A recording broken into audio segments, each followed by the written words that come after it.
있다는 것을 깨닫죠.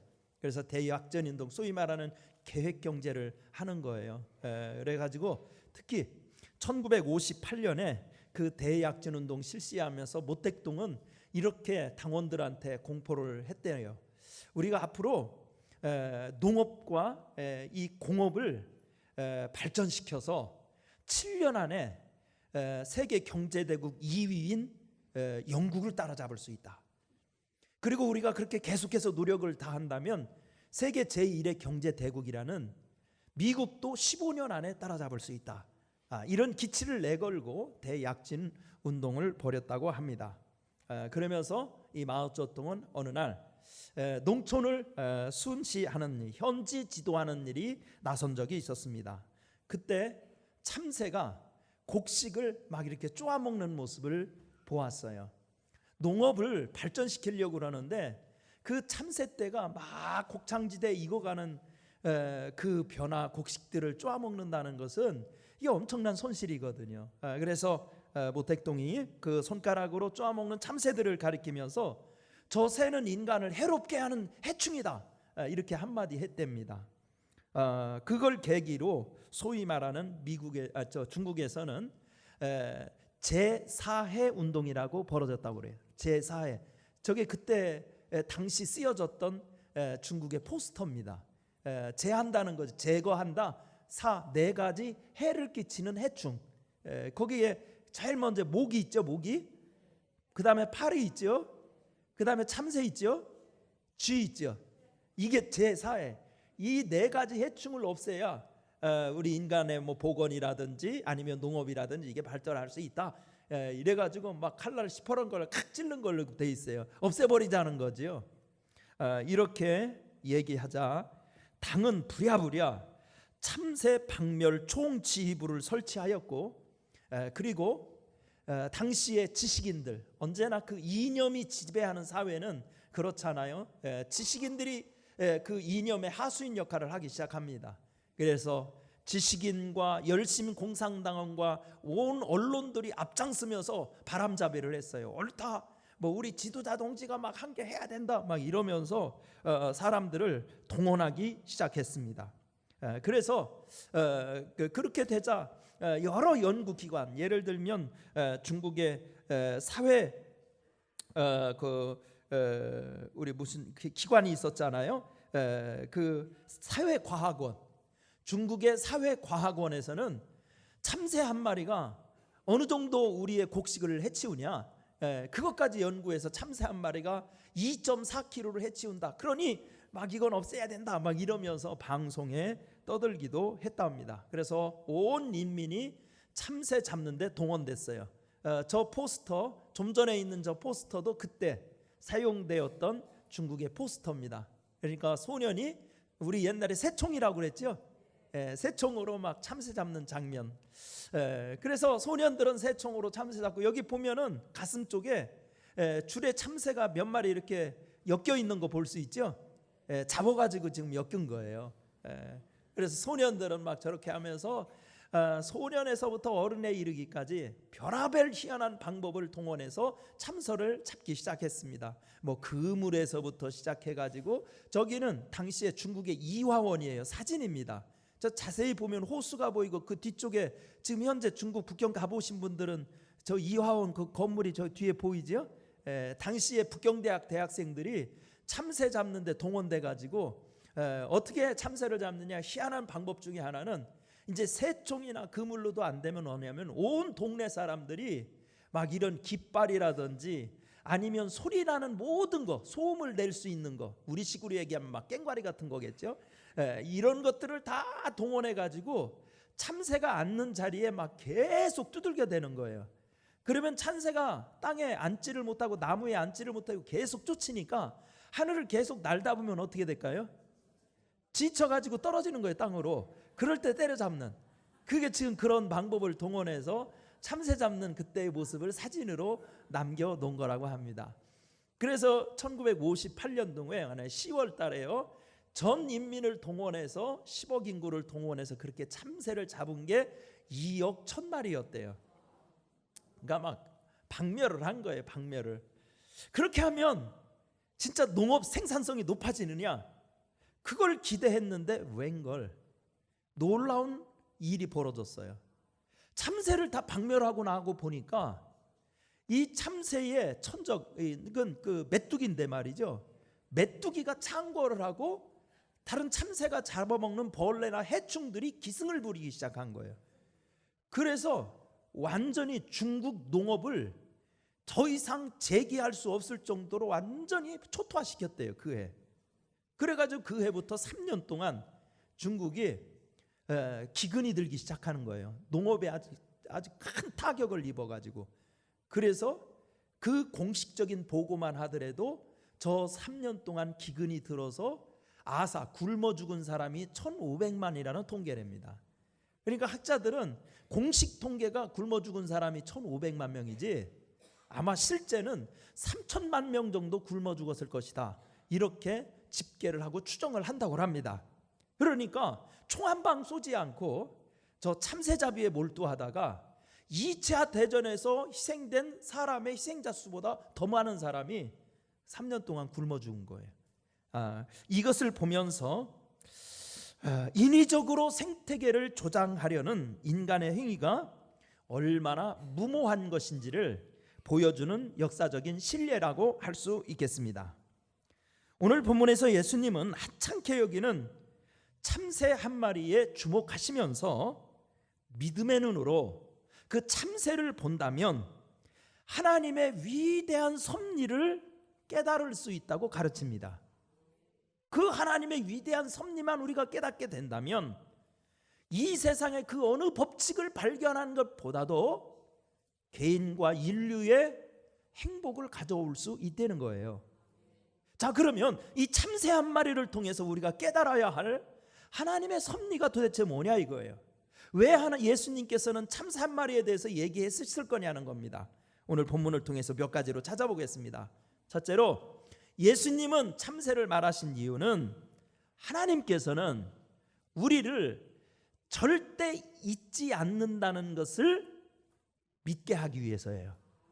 아멘입니까? 한번 같이 읽어보겠어요. 자막을 시작. 잊지 않는다는 약속을 믿어라. 아멘. 29절 한번 읽어보겠습니다. 오늘 본문 29절입니다. 시작. 참새 2마리가 한 아사리온에 팔리지 않느냐. 그러나 너희 아버지께서 허락하지 아니하시면 그 하나도 땅에 떨어지지 아니하니라. 아멘. 오늘 이 마태복음 10장을 이 참새를 이해하려면은요 10장 전체의 구조를 이해하셔야 돼요. 그러니까 마태복음 10장은 한마디로 얘기하면 예수님의 제자 선발과 훈련이라고 얘기할 수 있어요. 예수님의 제자 선발과 훈련. 그래서 여러분 10장 1절 보세요. 1절부터 보면 예수님께서 그의 제자 12명을 이런 사람을 뽑았다, 이런 얘기 나오죠. 나옵니까? 그래서 거기 12명의 제자 이름 나오죠. 뽑았으면 뭐 해야 되겠어요? 훈련시켜야 될 거 아니에요. 예수님이 맡겨주신 사명을 잘 감당하려면 제자들 훈련시켜야 돼요. 그래서 예수님께서 너희들이 이제 앞으로 나가서 하늘나라 일을 할 때 이렇게 해야 돼. 어느 집에 가든지 너희들이 먼저 평안을 빌어, 막 이러면서 쭉 제자들이 갖춰야 될 도리를 쭉 얘기하시죠. 그래서 제자들은 이렇게 해야 된다, 저렇게 처신해야 된다, 훈련하는 얘기를 쭉 하십니다. 그러면서 오늘 24절부터는 무슨 얘기를 하냐면 오늘 읽은 24절 읽은 그 앞부분이에요. 24절부터 26절까지는 예수님이 제자가 선생보다 높대요, 낮대요? 높지 못하다고 얘기하시죠. 그런 얘기하는 거는 뭔 얘기를 하느냐면 예수의 제자라는 것은 언제나 선생 되신 예수님, 스승 되신 예수님을 닮아가려고 노력하는 게 제자라는 겁니다. 아멘입니까? 우리가 선생보다 클 수는 없어. 그래도 예수님에 근접하게 내가 성장해야지, 닮아가야지, 이런 노력하는 자세를 가진 게 예수님의 제자의 자세라는 거예요. 그렇게 26절까지 말씀하세요. 그리고 27절부터 28절에서는 또 무슨 말씀을 하냐면 예수님께서도 복음 전할 때 다 사람들이 환영했나요? 예수님이 복음 전할 때 다 환영했으면 왜 십자가에 못 박히신대요? 여러분, 복음 전하고 병자들 고쳐두고 이런 하나님의 은혜의 역사가 일어나는 곳에는 꼭 유대인들이 와가지고 예수님 핍박하고 바리새인 율법사들 와가지고 시비 걸고 막 그런 일이 있었다고요. 그러니까 예수님도 당한 일이기 때문에 제자들이라고 그런 일 안 당하겠어요? 그러니까 제자들을 예수님이 예견한 거예요. 너희들도 이제 앞으로 제자로서 하나님의 일을 하려면 사람들이 핍박할 거다. 핍박한다고 어떻게 해야 되느냐? 겁먹고 두려우면 안 된다. 제자는 두려워할 거 없다. 왜냐하면 너희들을 핍박하는 사람들, 세상에 뭐 왕이든지 권력자든지 아니면 뭐 무슨 뭐든지 언론이든지 뭐든지 뭐 예수 믿는 사람들 핍박하는 그 사람들은 육신만 죽일 뿐이지 진짜 힘이 있어가지고 권력이 있어서 막 죽여도 우리 영혼은 죽이지 못한다. 우리 영혼을 죽일 수 있는 분은 오직 누구예요? 하나님이다.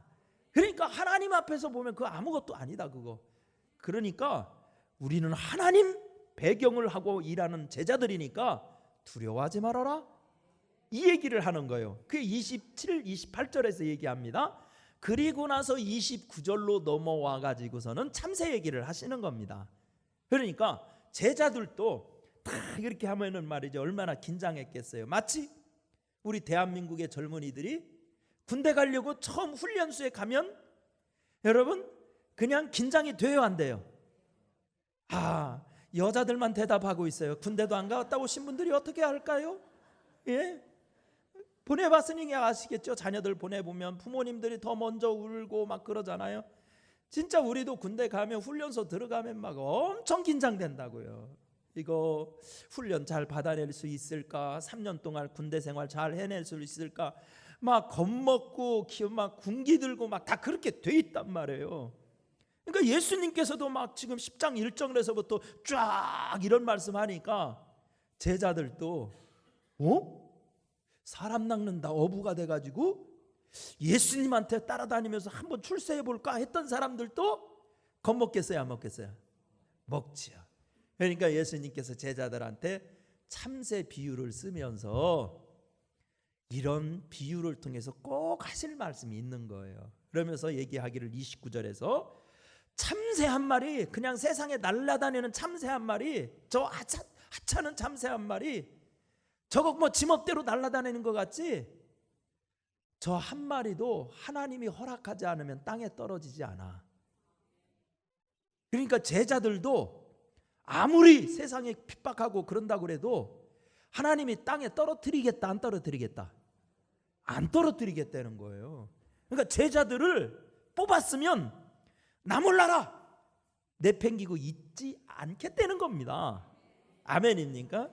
그러니까 참새를 통해서 예수님이 제자들에게 꼭 전하고 싶은 메시지는 하나님은 구원을 약속하셨으면, 우리를 자녀 삼겠다고 약속하셨으면 잊지 않는다는 겁니다.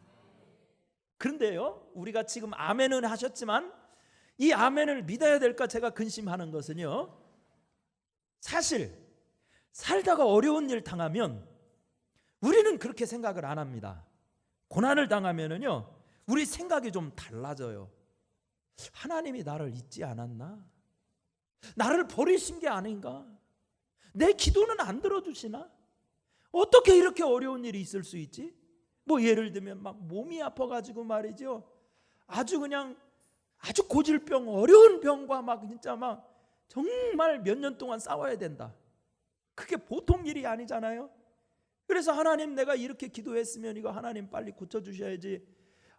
이 난치병에 내가 정말 고통스럽습니다. 하나님 저를 버리셨나이까? 이 생각이 왜 안 들어요? 사업상 그럴 수도 있어요. 가정 문제나 자녀 문제로도 혹시 하나님이 나를 미워하시는 게 아닐까? 잊으신 것은 아닐까? 우리가 고난을 당하면 제일 먼저 드는 생각이 그 생각이에요. 근데 그거를 죄악시할 필요는 없어요. 성경을 보면 믿음 좋은 분들도 사실은 그랬더라고요. 구약 성경에 보면 진짜 믿음에 하면 말이죠, 이 모델 케이스로 드는 다윗과 같은 사람도 말이죠, 시편 77편 4절부터 이렇게 얘기하고 있어요. 제가 한번 읽어볼게요. 주께서 나로 눈을 붙이지 못하게 하시니. 주님이 나를 눈을 못 붙이게 한대. 눈을 못 붙인다는 말은 무슨 증이 있다? 불면증 걸렸던 아이인 거예요. 그러니까 밤에 잠이 와나? 잠을 잘 수가 없어. 너무 괴로워서. 그래서 그렇게 썼어요. 눈을 붙이지 못하게 하시니 내가 괴로워 말할 수 없나이다. 내가 옛날 곧 이전 해를 생각하여 싸우며 밤에 한 나의 노래를 기억하여 마음에 묵상하여 심령이 궁구하기를 주께서 영원히 버리실까? 다시는 은혜를 베풀지 아니하실까? 그 인자하심이 길이 다하셨는가? 그 허락을 영구히 빼하셨는가? 하나님이 은혜 베푸심을 잊으셨는가? 노하심으로 그 긍휼을 막으셨는가 하였나이다. 그러니까 다윗이 무지하게 솔직하고 정직한 사람이야. 자기도 고난을 만나니까요, 밤잠 못 잘 정도로 불면증이 걸릴 정도로 괴통스러운 현실 앞에서, 다윗의 고난 알잖아요. 우리가 죽을 고비를 얼마나 많이 넘겼는지 알잖아요. 그럴 때 자기도 잠 못 자면서 왜 이렇게 이 고난이 기냐, 왜 이렇게 이 고통이 빨리 안 끝나냐, 그러면서 불면증에 걸려서 하나님은 나를 잊으신 게 아닌가, 하나님이 은혜 베푸시는 것을 이제 멈추신 건 아닌가, 나를 버리신 건 아닐까, 막 이렇게 했다는 겁니다. 그러니까 우리도 고난이 오면은요, 그런 생각 드는 건 당연해요. 하나님이 나를 혹시 잊으신 건 아닐까? 나를 구원하신다는 약속, 축복하신다는 약속을 잊으신 건 아닐까? 이렇게 생각 들기가 십상입니다. 근데요, 바로 뒤로 가서 시편 77편, 아까 그 성경이에요. 10절부터 다윗은 이렇게 말합니다. 내가 말하기를 이는 나의 연약함이라. 지존자의 오른손에 해 곧 여호와의 옛적 기사를 기억하여 그 행하신 일을 진술하리이다. 또 주의 모든 일을 묵상하며 주의 행사를 깊이 생각하리이다. 그러니까 다윗이 그런 생각이 들 때 어떻게 그 시험을 이겼냐면, 옛날 옛적에 하나님이 베푸신 기적을 생각했대요. 죽을 고비에서 보호해 주시고 지켜주신, 잊지 않고 자기를 지켜주신 그 은혜를 생각하면서 그 고난을 이겨낼 수 있었다는 거예요. 그러니까 예수님이 하시는 말씀의 의도도 이겁니다. 참새 얘기를 통해서 뭐 하려고 그러냐면, 하나님은 참새 한 마리 땅에 떨어지는 것도 하나님의 역사 가운데 일어나는 건데 우리를 다 기억하고 계시다는 겁니다. 잊지 않고 계시다는 겁니다. 오늘 이 예배에 참석한 여러분들, 혹시 삶에서 고통이 있고 마음에 번민이 있고 근심이 있는 성도가 있으면 예수님의 이 말씀을 붙드시기를 바랍니다.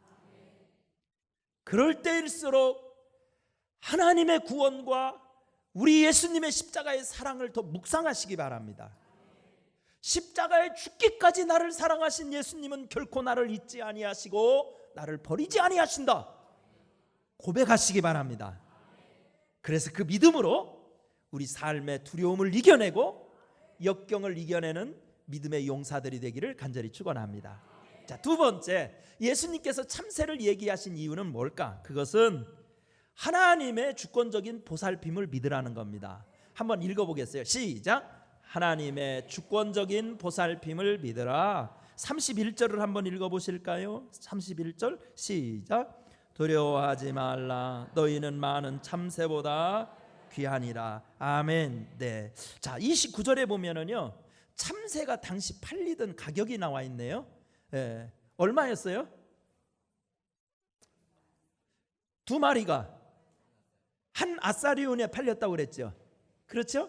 여러분들 또 복음서를 읽어보면 복음서에 화폐 단위가 나옵니다. 로마 사람들이 쓰던 당시 화폐 단위가 나와요. 제일 많이 나오는 화폐 단위가 뭐죠? 데나리온 나오죠. 예, 그래서 당시 로마 제국에서 쓰던 화폐예요. 그러니까 우리나라의 원 아니면 미국의 달러 이런 식이에요. 이 한 데나리온은요, 당시 이 복음서를 읽어보면 당시 노동자의 품삯이에요. 하루 품삯. 그러면 아사리온은 얼마 정도 될까? 아사리온. 예, 아싸 하지만은요, 아사리온은 그렇게 큰 돈이 아니에요. 한 데나리온에 32분의 1 정도 된대요. 그러니까 우리식으로 얘기하면 동전 정도 되겠죠. 동전. 그러니까 한 500원짜리 아니면 1000원짜리 뭐 이런 푼돈이에요. 적은 돈이에요. 제일 적은 돈.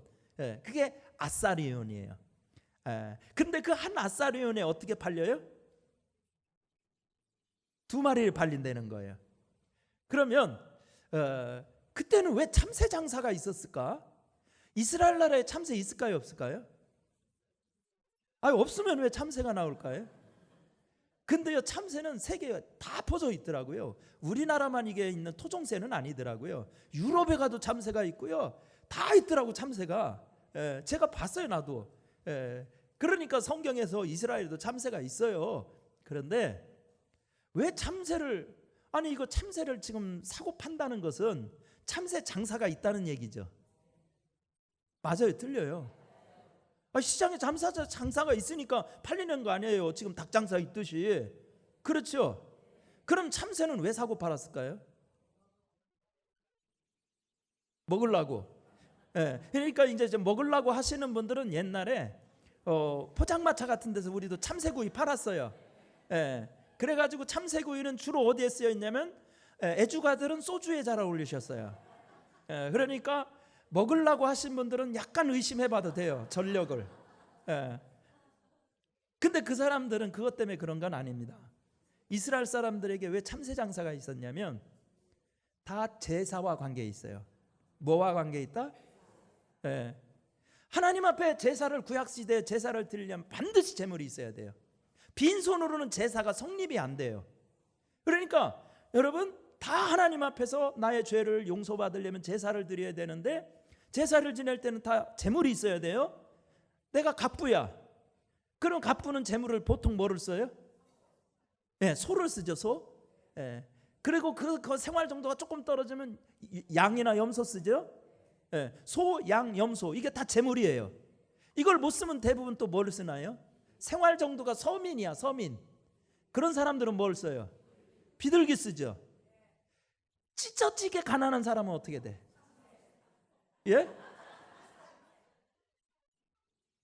찢어지게 가난한 사람들이 참새를 썼어요. 그 어디냐면 레위기 14장 4절에 제사장한테, 너희들은 제사장한테 산새 2마리를 가져오너라, 이렇게 돼 있어요. 거기서 얘기하는 산새가 참새예요. 그러니까 구약 시대에 어떤 사람들, 아주 가난한 사람들, 그런 사람들도 예배는 드려야 살잖아요. 맞지요? 우리 영이 살려면 예배가 드려야 살아. 암만 가난해도. 그러니까 예배 드리러 가는데 그런 사람은 너무 가난하니까 참새를 바치는 거야. 근데 참새, 우리식으로 이렇게 생각해 봅시다. 500원짜리 1000원짜리 하나 내면 몇 마리를 줘요? 2마리를 줘요. 오늘 29절에는 그렇게 돼 있는데요, 누가복음 12장에도 오늘 똑같은 본문이 나와 있거든요. 거기서는 다르게 나와 있어요. 뭐라고 돼 있냐면 참새 5마리를 2아사리온에 팔린다, 이렇게 돼 있어요. 참새 몇 마리? 5마리를 얼마? 2아사리로. 그러면 우리 마태복음의 계산법에 의하면 하나사리온이 몇 마리? 2마리. 그러면 2아사리온이면 4마리라고 해야 맞죠? 맞아요, 틀려요? 그럼 누가복음이 잘못 쓴 거예요?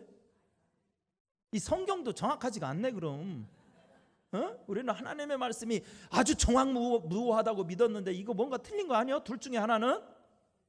근데 이거는 틀린 게 아니라 당시 풍토가 그랬대요.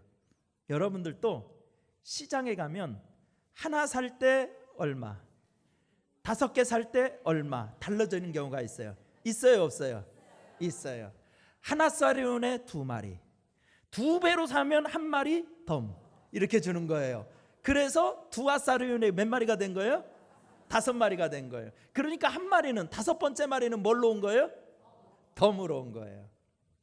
그러면 5번째 그 1마리를 생각해 보자고요. 그렇다면 한번 생각해 보세요. 가난해서 산 거야. 그러니까 내가 극빈자야. 그러니까 1마리 살려고 그러는데 2배로 사면 1마리 더 끼워준다니까 혹하는 거예요. 그래가지고 옆에 두리번거리다가 가난한 사람 한 명 또 와가지고 둘이 뒤에 가서 살짝 얘기하는 거야. 야, 우리 둘이 같이 합쳐서 사가지고 1마리 더 받자, 이렇게 할 수 있죠. 그래 5마리 받았어. 그래 2마리 나눠 가졌어. 그럼 1마리 나는 2마리씩은 다 어디 가야 돼요? 2마리 갖고 오라고 그랬으니까 제사장한테. 그럼 하나님 앞에 제사상으로 가야지. 2마리. 1마리 남은 건 어떻게 돼?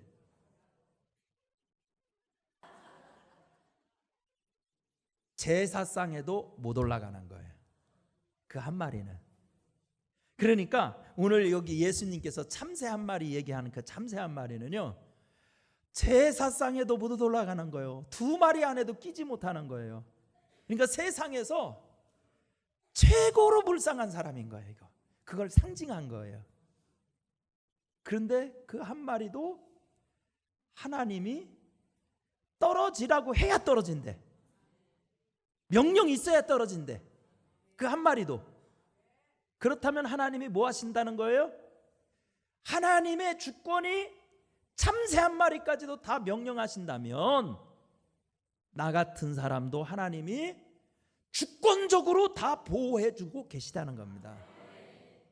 내가 노력해서 받는 게 아니라, 내가 하나님 앞에서 막 기도 열심히 하니까 보호받고, 내가 하나님 앞에서 이쁜 짓 해서 내가 구원받는 게 아니라, 참새 한 마리처럼 내가 연약하고 하나님 앞에서 정말 공을 세우지 못했다 할지라도 우리 하나님의 크신 사랑이 우리를 주도적으로 먼저 보호해 주시니까 사는 거라는 거예요.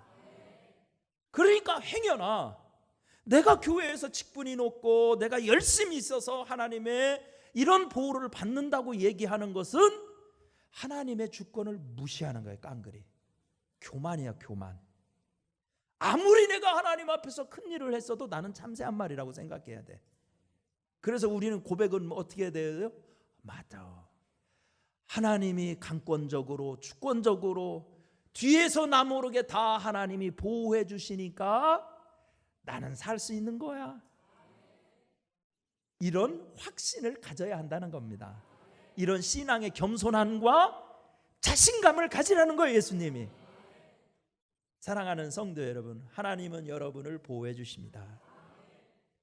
그래서요, 오늘 본문에서도 모든 참새보다, 여기 성경 말씀에는 뭐라고 되냐면 31절 보세요. 두려워 말라, 너희는 뭐라고 됐어요? 많은 참새보다 돼 있죠.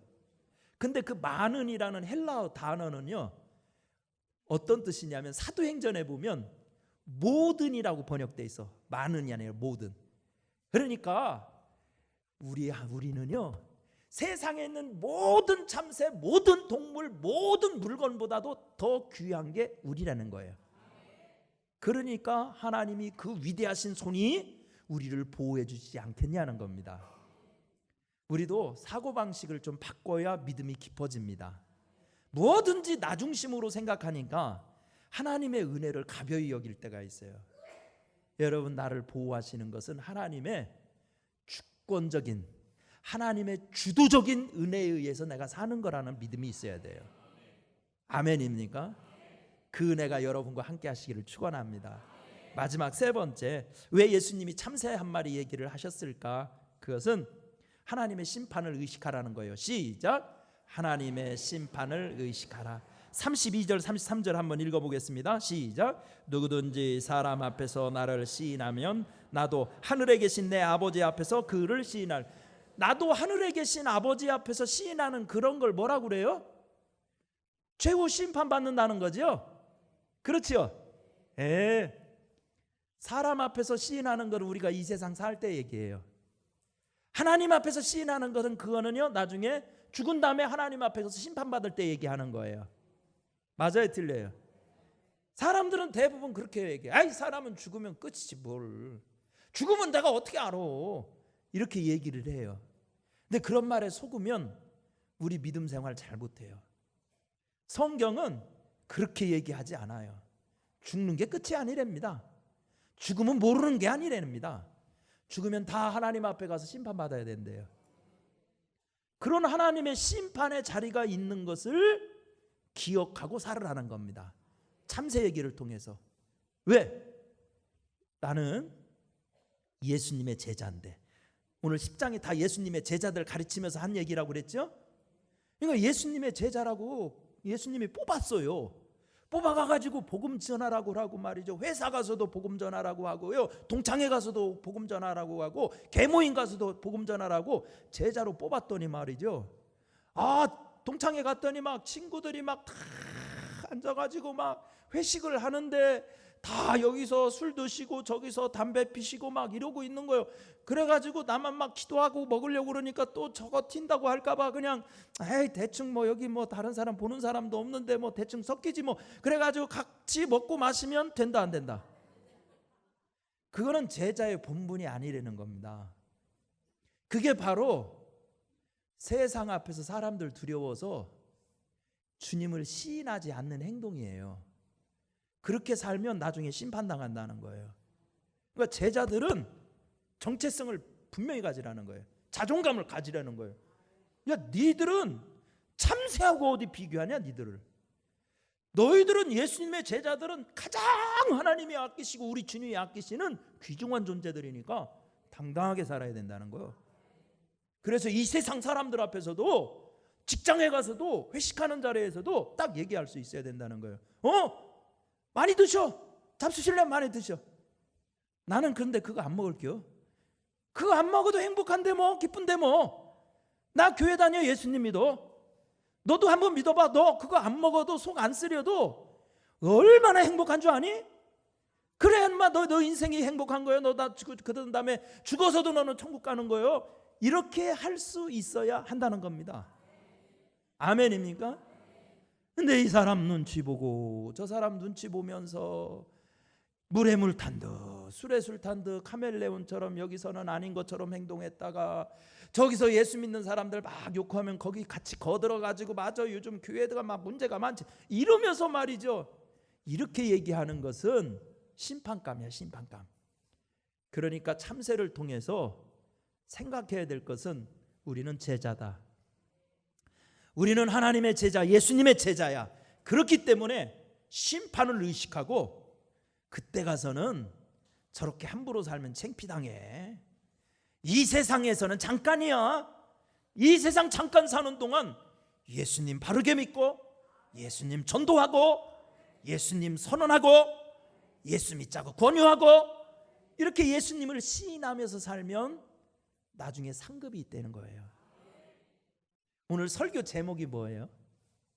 참새를 죽이지 말라. 제목이 좀 이상하지요? 그것은 참새 한 마리에 환경운동하자고 한 얘기가 아닙니다. 예수님의 말씀을 지금까지 다 정리해보면 참새는 그런 신앙적인 의미가 참 많이 있어요.